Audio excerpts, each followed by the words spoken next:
Bethlehemu ya Yuda ilikuwa imetabiriwa, Masihi atazaliwa na bikira. Alizaliwa Mwokozi Yesu pale Bethlehemu ya Yuda ilikuwa imetabiriwa, Masihi atazaliwa na bikira. Hosana, hosana, amezaliwa Yesu Kristo ndiye Mwokozi wetu. Hosana, hosana, amezaliwa Yesu Kristo ndiye Mwokozi wetu. Hosana, hosana, amezaliwa Yesu Kristo ndiye Mwokozi wetu. Hosana, hosana, amezaliwa Yesu Kristo ndiye Mwokozi wetu.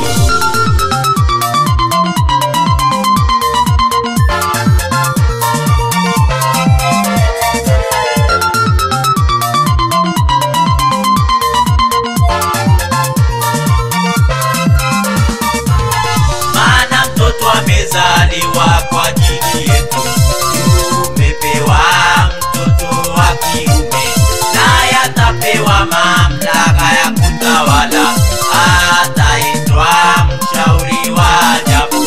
Maana mtoto amezaliwa kwa ajili yetu, tumepewa mtoto wa kiume, naye atapewa mamlaka ya kutawala, ataitwa Mshauri wa Ajabu. Hosana, hosana, amezaliwa Yesu Kristo ndiye Mwokozi wetu. Hosana, hosana, amezaliwa Yesu Kristo ndiye Mwokozi wetu. Hosana, hosana, amezaliwa Yesu Kristo ndiye Mwokozi wetu.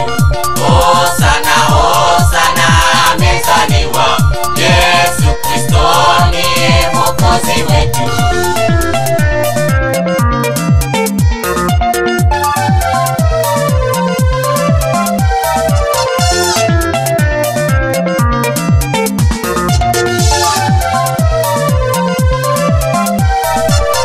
Mungu mwenye nguvu, Baba wa milele, Mfalme wa amani, utawala wake utastawi daima. Amani ya ufalme wake haitakoma, atachukua wadhifa wa Mfalme Daudi. Mungu mwenye nguvu, Baba wa milele, Mfalme wa amani, utawala wake utastawi daima. Amani ya ufalme wake haitakoma, atachukua wadhifa wa Mfalme Daudi. Hosana, hosana, amezaliwa Yesu Kristo ndiye Mwokozi wetu. Hosana, hosana, amezaliwa Yesu Kristo ndiye Mwokozi wetu. Hosana, hosana, amezaliwa Yesu Kristo ndiye Mwokozi wetu.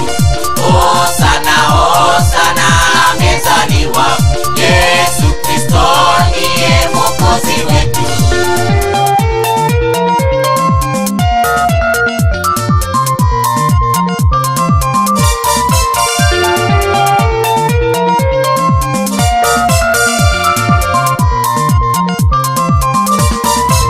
Na kutawala juu ya ufalme wake, ataustawisha na kuimarisha kwa haki na uadilifu tangu sasa na hata milele. Hayo atayafanya Mwenyezi Mungu wa majeshi. Na kutawala juu ya ufalme wake, ataustawisha na kuimarisha kwa haki na uadilifu tangu sasa na hata milele. Hayo atayafanya Mwenyezi Mungu wa majeshi. Hosana, hosana, amezaliwa Yesu Kristo ndiye Mwokozi wetu. Hosana, hosana, amezaliwa Yesu Kristo ndiye Mwokozi wetu. Hosana, hosana, amezaliwa Yesu Kristo ndiye Mwokozi wetu. Hosana, hosana, amezaliwa Yesu Kristo ndiye Mwokozi wetu.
Yesu Kristo, Yesu Kristo, Yesu Kristo, Yesu Kristo, Yesu Kristo, Yesu